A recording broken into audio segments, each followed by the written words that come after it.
Hey everybody, it's Glenda here from Cynically Glenda. I've been thinking about doing this for a little while. It's a video about my life with having to deal with trauma due to a dysfunctional family, etc. And a number of rather toxic or traumatic relationships or events that have happened within relationships. I'm not at all sure what I'm going to share with you. I don't know if I'm actually going to post any of this. But I want, and by all means, my situation is not unique, and it is definitely not special, and it is no more traumatic than anybody else's, in as much as it's caused its damage, and everybody's story is unique.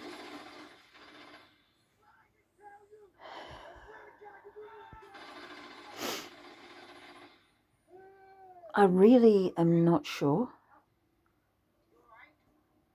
how much I'm going to share with you, because it's about decisions I've made and choices I've made in my life, and the toxic relationships I've had. But I am taking responsibility for the choices I've made, the decisions that I've made, simply because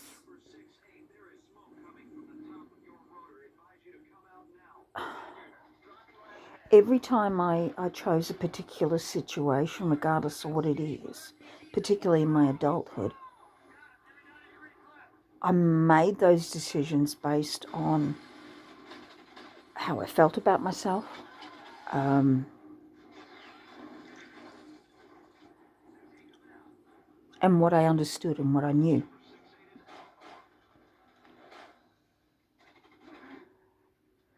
And some of this is going to be difficult because it affected the person I became. It changed the person I was.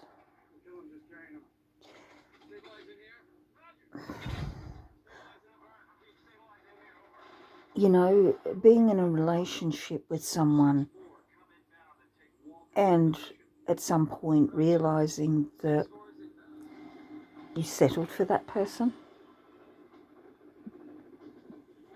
because either you felt like you didn't deserve any better, or you felt like no one else would ever ask you to marry them,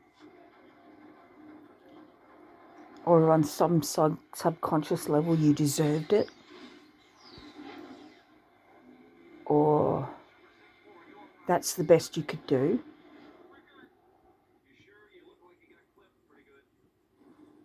And you carry guilt and shame for a very long time because of choices and decisions that other people made.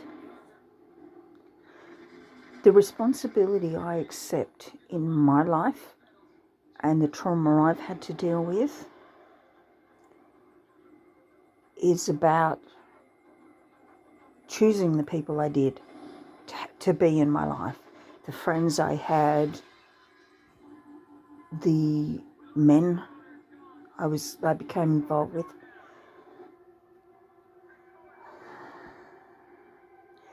And it all stems from a childhood where I always felt like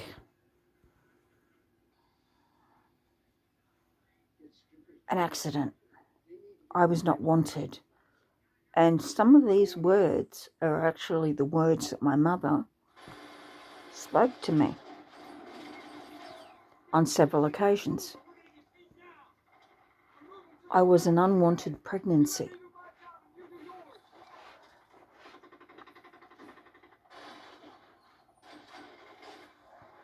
I know my dad wanted me, but To be honest with you, I don't think my mother did.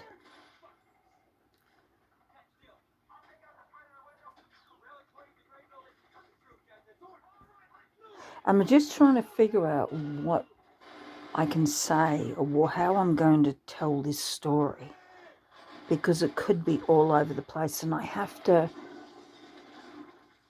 think about how everything is connected. I never had an emotional connection with my mother.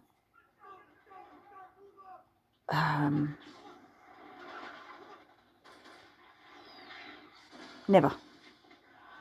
And I grew up having her put my father down and make him feel inadequate, which, if you know anything about the psychology of children, you will understand that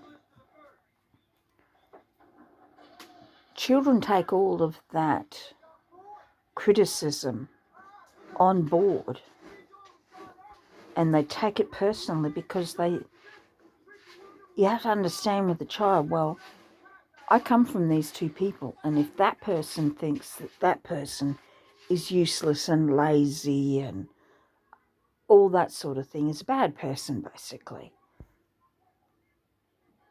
you take that on. You think, well, I come from those people, so I must be bad too. And if you have someone in your life who constantly tells you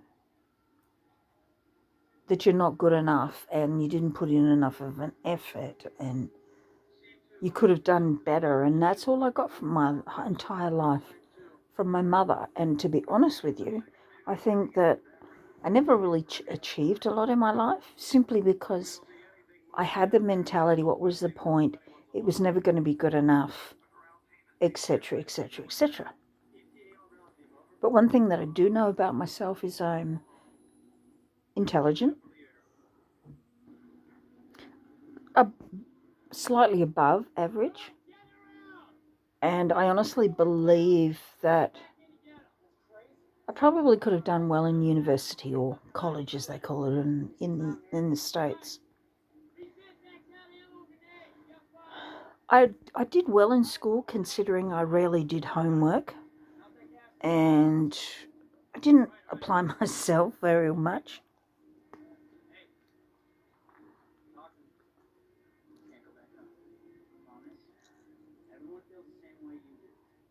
And that all stems back to how my mother treated me.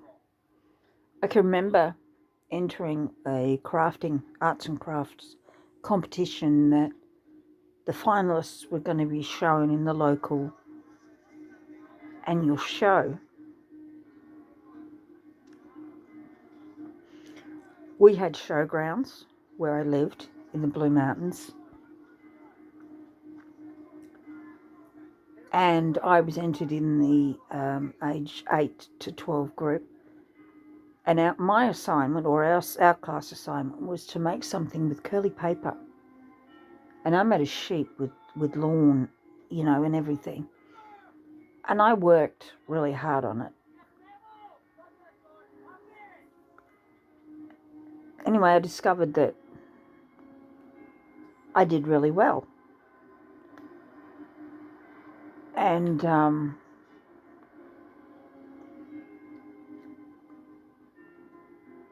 I came third, and the other two finalists, first and second, were kids that were older than me. Like, I think one was 11 and one was 12, and I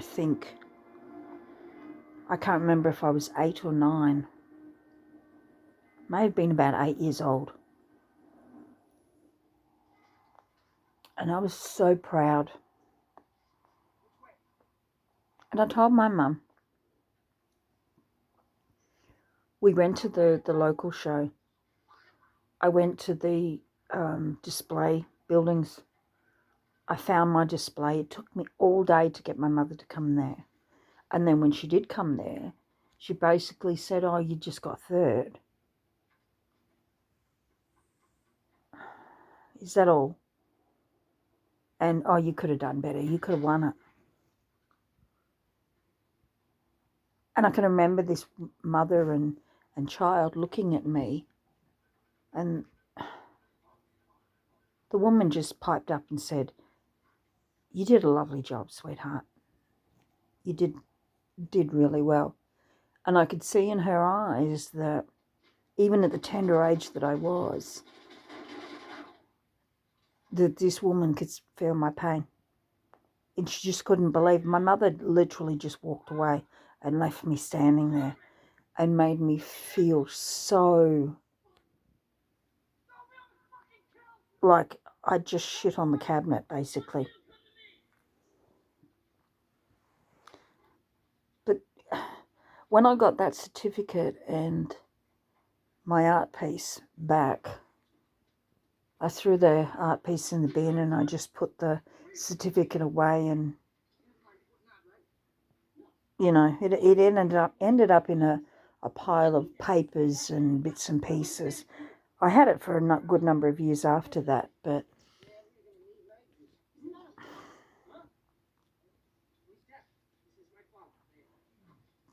coming third in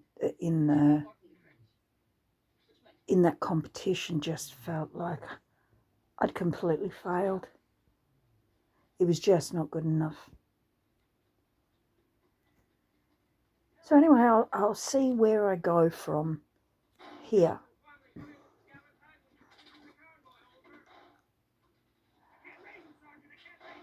I want to talk about relationships and